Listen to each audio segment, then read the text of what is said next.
I didn't like you at first. She said that.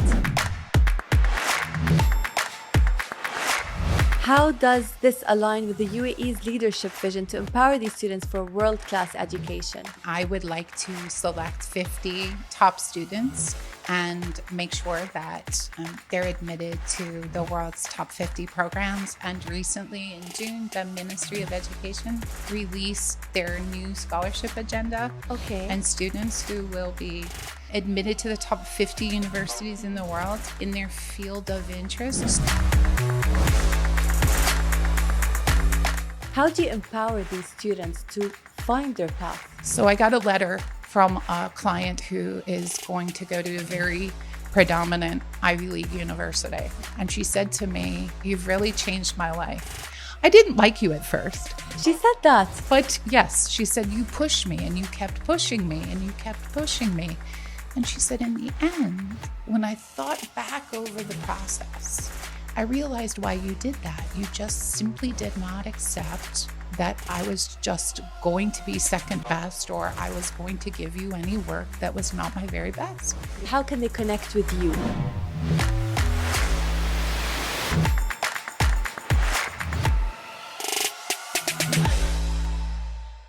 Good morning and welcome to a new episode with us today. Today I have a very special guest, Miss Heather Wallick, who is the former Assistant Director of Admissions and Financial Aid at Harvard Law School. How are you doing today, Miss Heather? I'm fine, Alina. How are you? Thank you for having me. Of course, it's our absolute pleasure. We're actually very, very happy to have you with us today. Thank you so much. And to understand more about your business and your company. Before we dive in and start this conversation together, please introduce yourself to our audience and introduce Wallick Consulting as well. Sure. My name is Heather Wallick.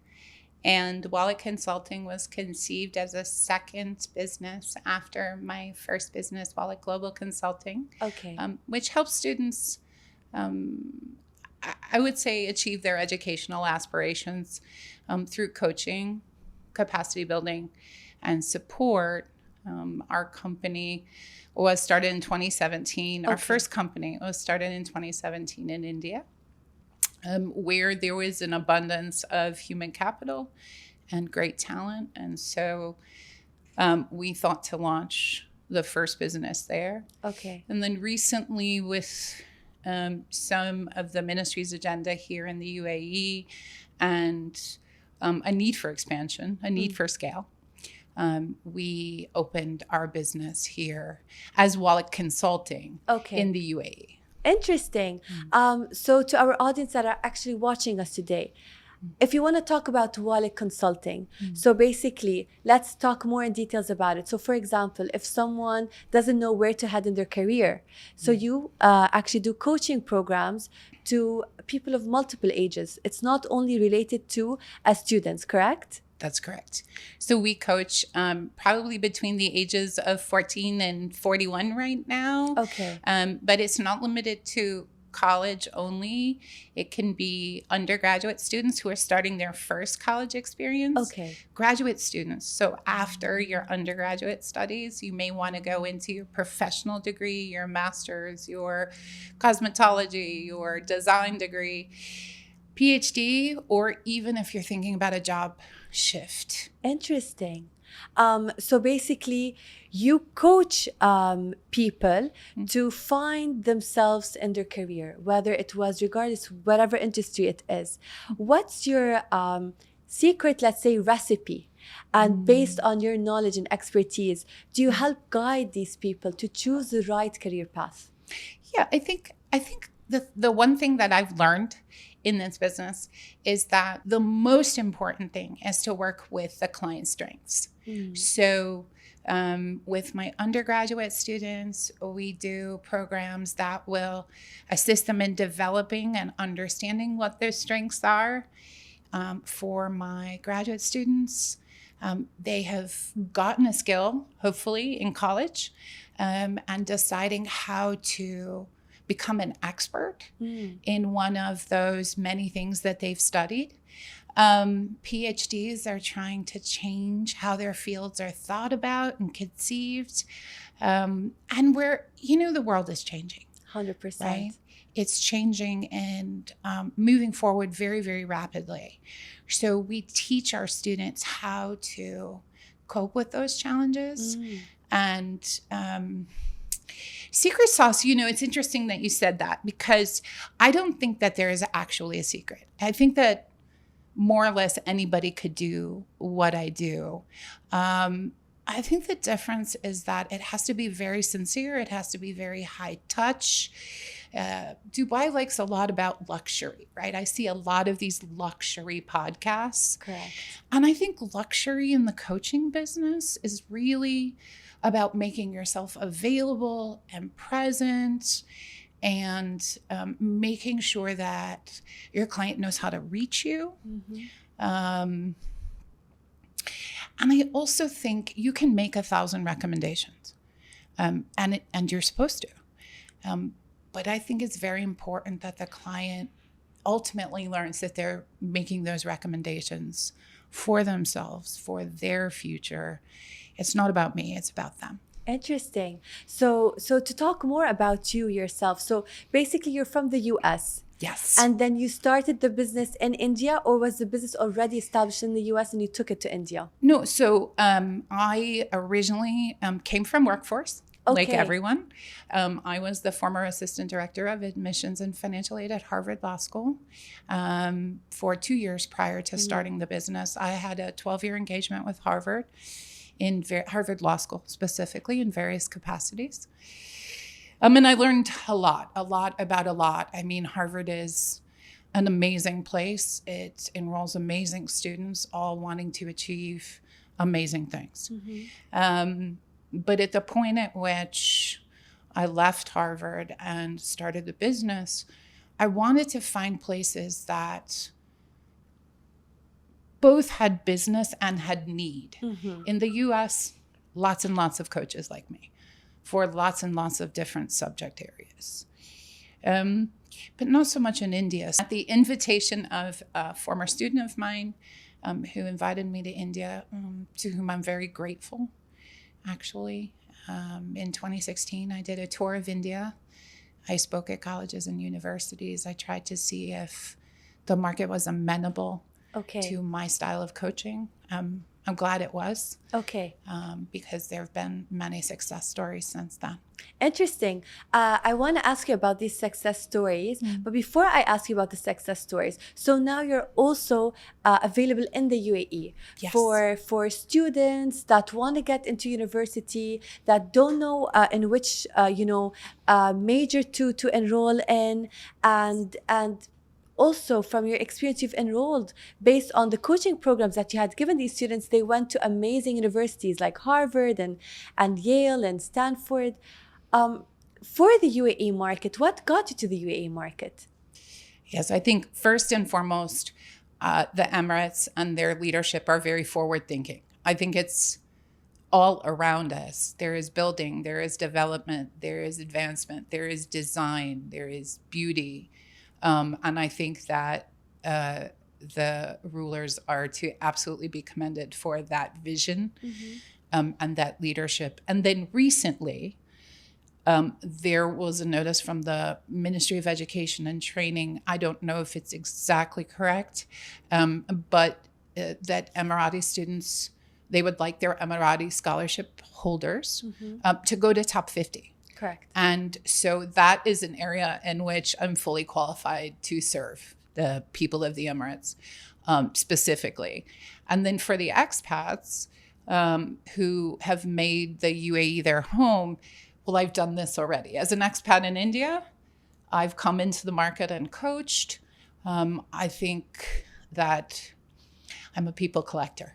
Interesting. I think that humans are really diverse and wonderful. I love to coach them. So right now we're looking for a Super 50.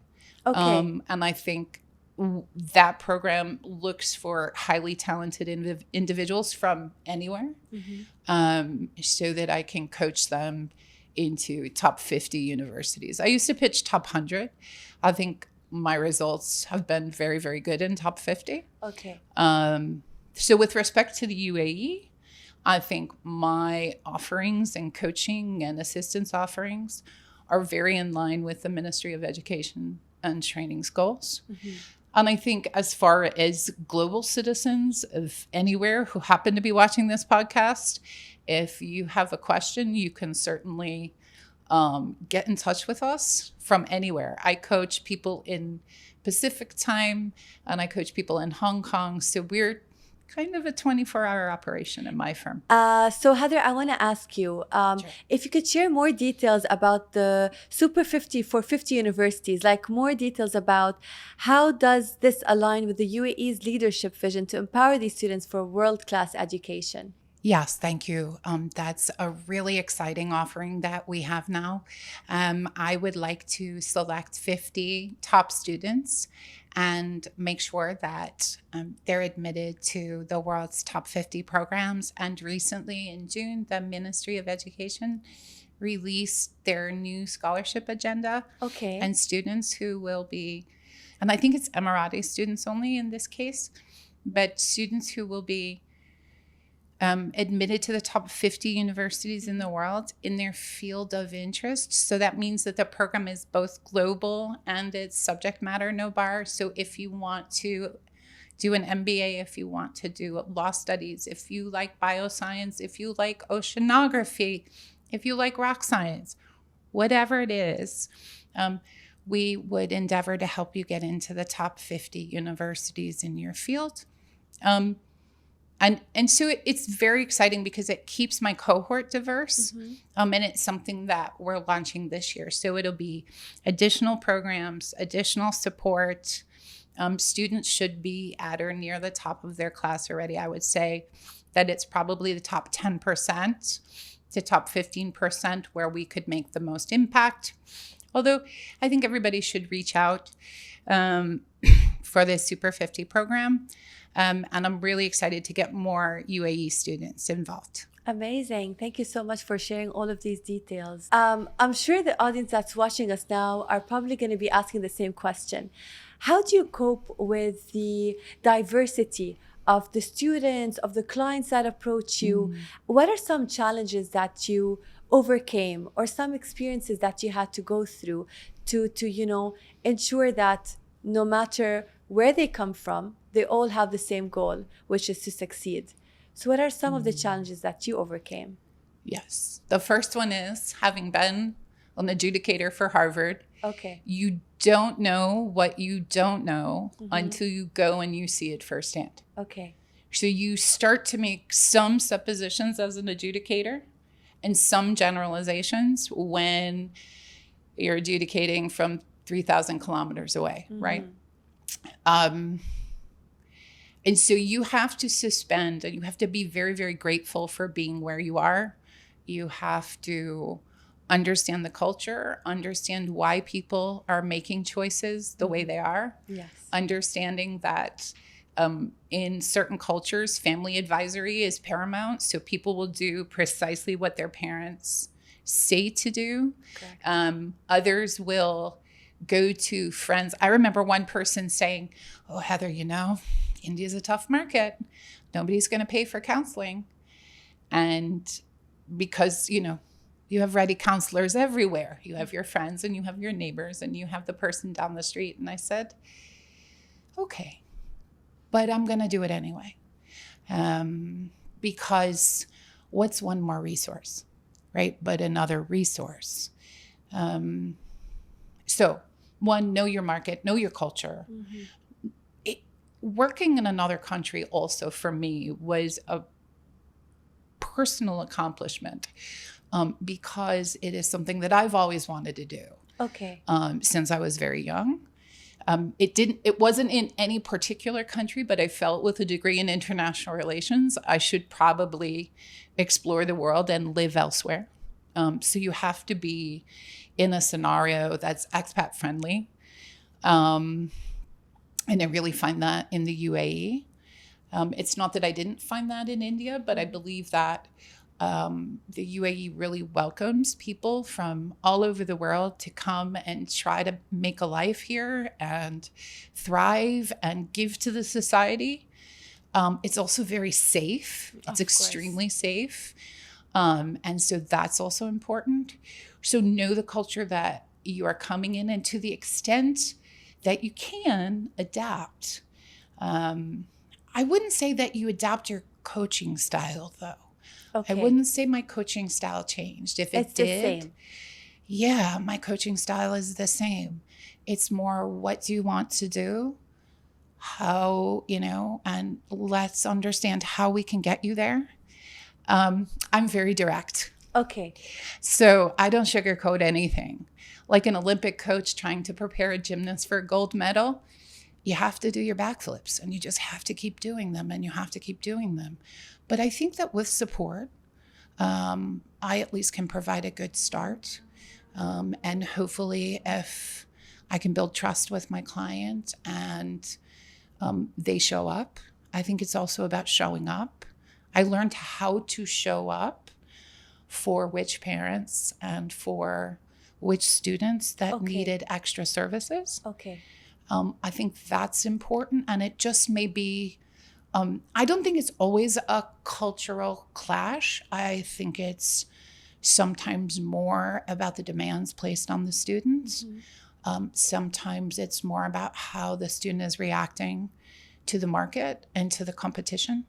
So all of those things are really important. Diversity is amazing. I've lived in diversity all of my life. You don't take I always say it takes a special kind of person to work with international students. 100%. But I don't exactly know what that means, to be fair. I think everybody has that capacity. If I boil it down to 3 things, it's patience, listening, and understanding their needs, and remembering that it's their needs that you're trying to promote, not your own. So Heather, tell us, so basically you've worked with a lot of diverse clients and students. How do you overcome the challenges of culture diversity? Every culture comes with a different background and a different way of thinking. Parents are heavily involved. Share with us your experience on this matter and how you personally overcame these challenges. So it was never a challenge for me. Okay. So from the time I was very young, I was very globally focused.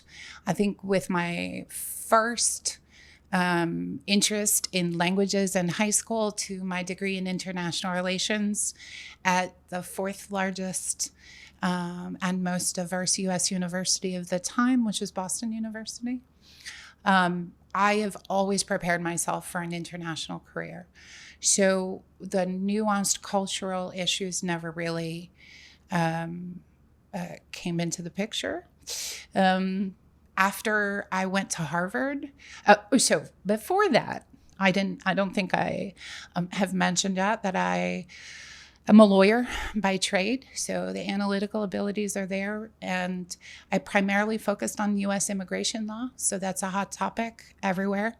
Kept me in an international space, understanding and working with people from a lot of different countries wanting to have working visas in the U.S.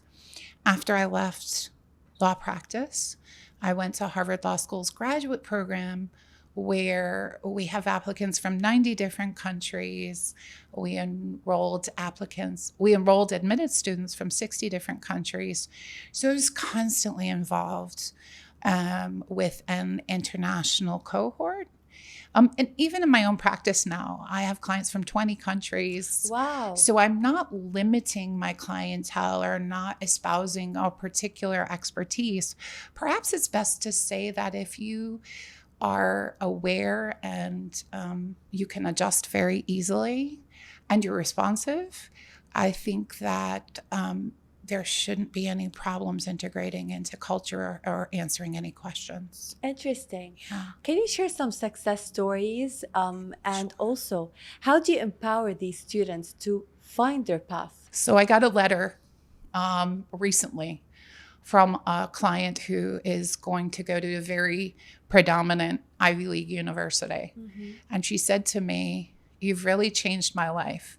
I didn't like you at first." She said that. But yes, she said, "You pushed me and you kept pushing me and you kept pushing me."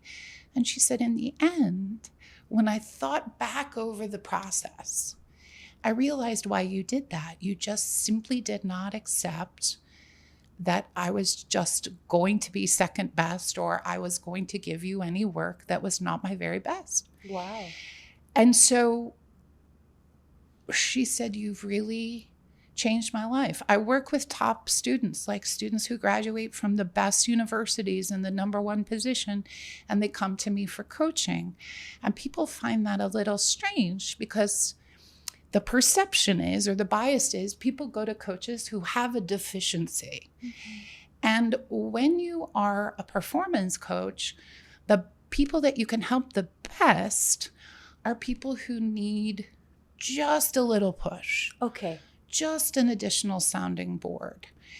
Of course, we have programs for every manner of student. It's a subject matter, no bar coaching. It is based on individual appointments, targeting your personal goals, your meeting the client's personal goals. So that is a success story. Someone telling me that they didn't like me was fantastic for me. Because I'm not to be liked, right? I tell people that's not my job to be liked. Another person, I think my biggest success stories, to be fair, in India are having students from not the top tier law institutions who are preparing to go on to some very top tier universities.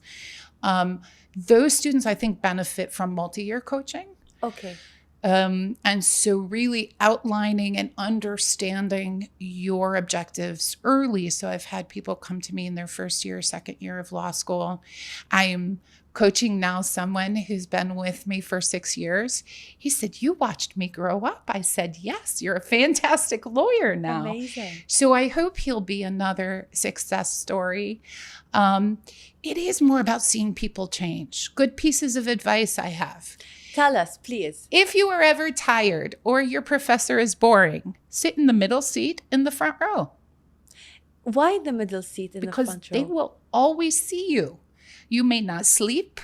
You must be ready to be targeted for questions.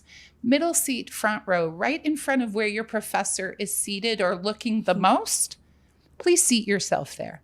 And that really caused one of my client's CGPA to jump 2 points. Wow. So that is, you think it's a simple thing, but people don't think about doing small things, several small things to achieve really good goals. Another piece of advice. Please, we love advices. Another piece of advice is to always give yourself a break. You're not meant to be perfect. You're meant to do your very best. And I think, especially in the countries that are competitive exam based, the stakes are very, very high. So if you plan well, have a timetable, make sure to work a break to calm your brain and calm yourself into that schedule, whatever you most enjoy. Some people it's taking a walk, some people it's going to the gym, some people it's going out with friends, but make sure that you put that into your timetable, even if it's high stakes. And finally, have a timetable. Of course. Have it planned and organized. Have a plan. And that's what we help with a lot. Interesting. Let's say, for example, you have a client that comes to you and they're completely lost.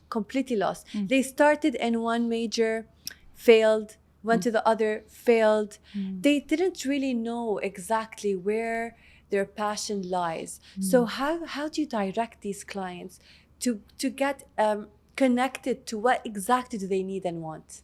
Yeah, I think there's a really interesting thing my partner taught me. He said, Heather, ask them what they love to do, what they will do even if they weren't paid. I said, okay, we did that. He said, ask them what they hate to do. Okay. And then what will you not do even if you earn so much money or you have so much motivation? He said, and then figure out what they would do that they may not like for money or their motivator or their motivation factor. And in the end, those questions are, what motivates you? Are you internally motivated? Are you motivated by awards and prizes and honors? I could get you into some competitions if that's going to rev you up. I think mostly you have to sit down and have a meeting with yourself, quite frankly, about what do I want?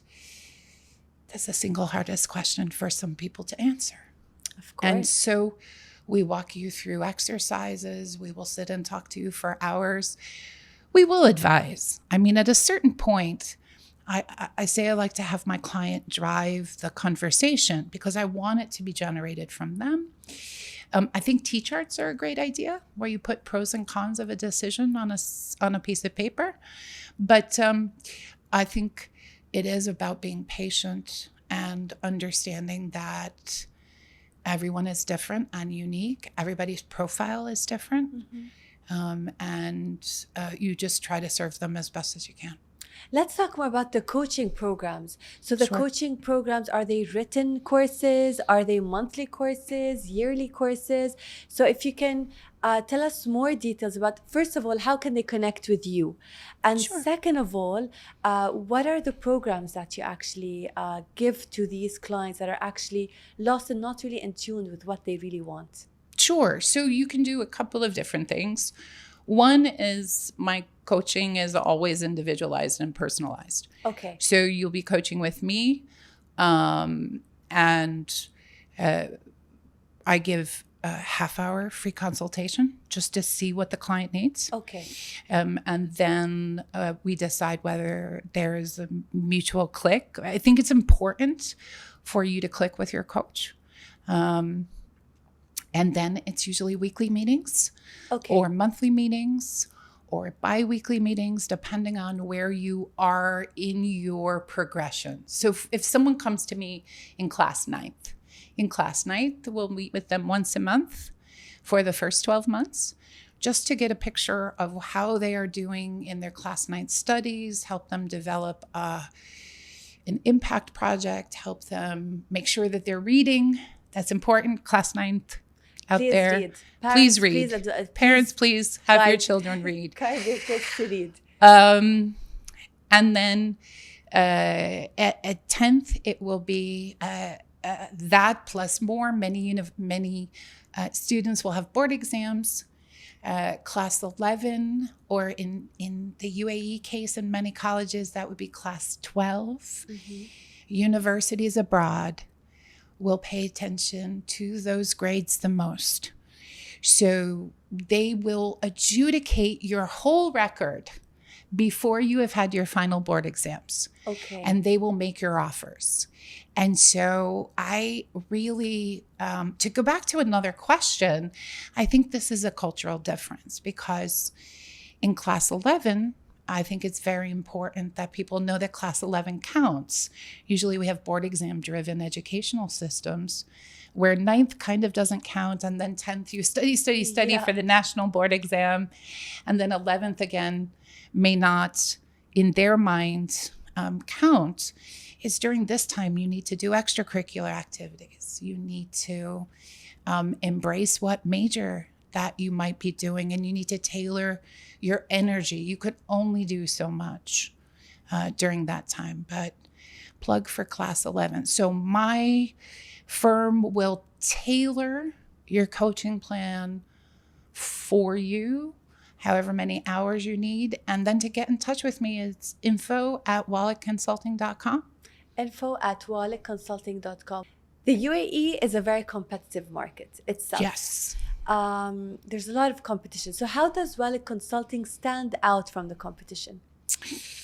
You know, I think it's important to have somebody who's adjudicated, who kind of understands what the universities are looking for. I also think that there are a dearth of coaches here doing professional college coaching. That means post-bachelor's, professional medical law, MBA. There are a ton of great coaches and a ton of great resources. I think if I do say so myself, I think I spend a lot more time with my clients, getting to know them, building their profile, getting their package ready. I think that's why I keep my number of clients small, selective, elite, luxury, I guess. There's only one of me.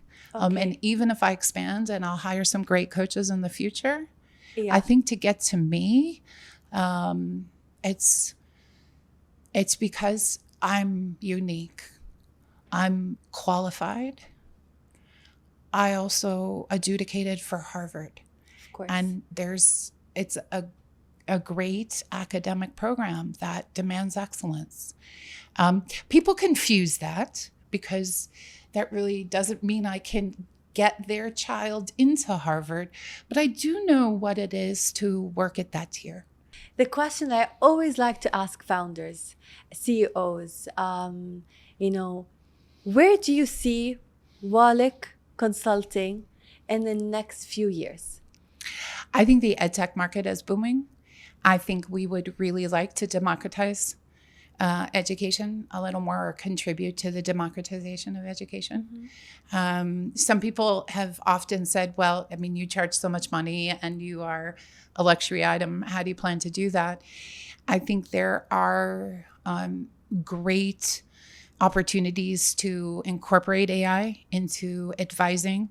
I think there are great opportunities to make sure that our program reaches from the very top of the pyramid to the very bottom of the pyramid in different, different delivery models. So that's always been important to me. The ability to pay should not limit your access to resources. It so often does. So building a technology platform or technology-driven platform will help.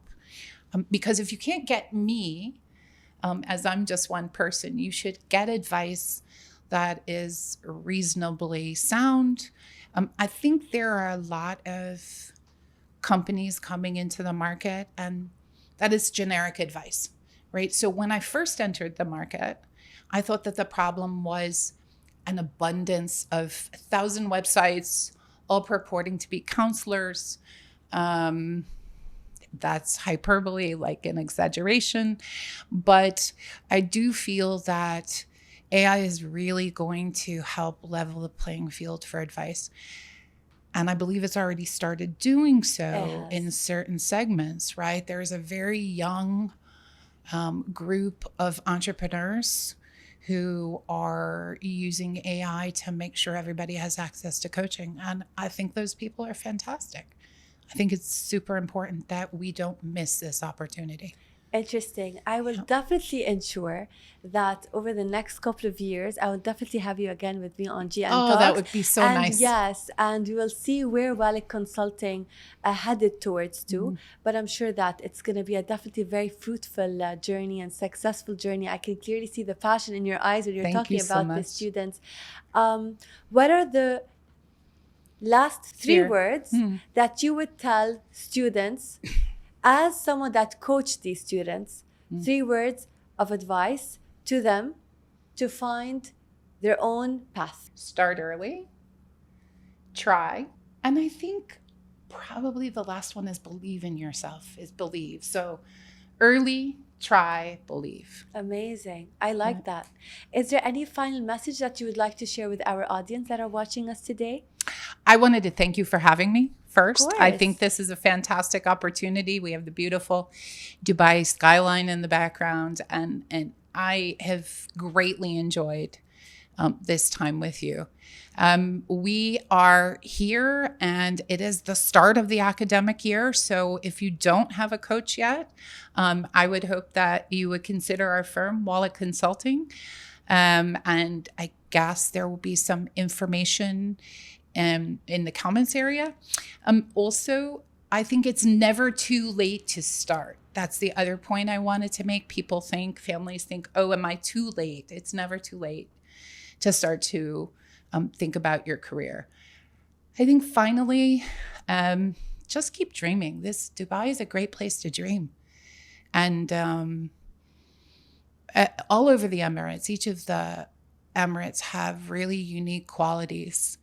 And I just think this is a great place for dreamers. It is definitely a great place for dreamers. It was a pleasure to have you with me today on set. And to all of the parents that are watching us, to all of the students, to everyone who needs a guide, go and head over to Wallick Consulting.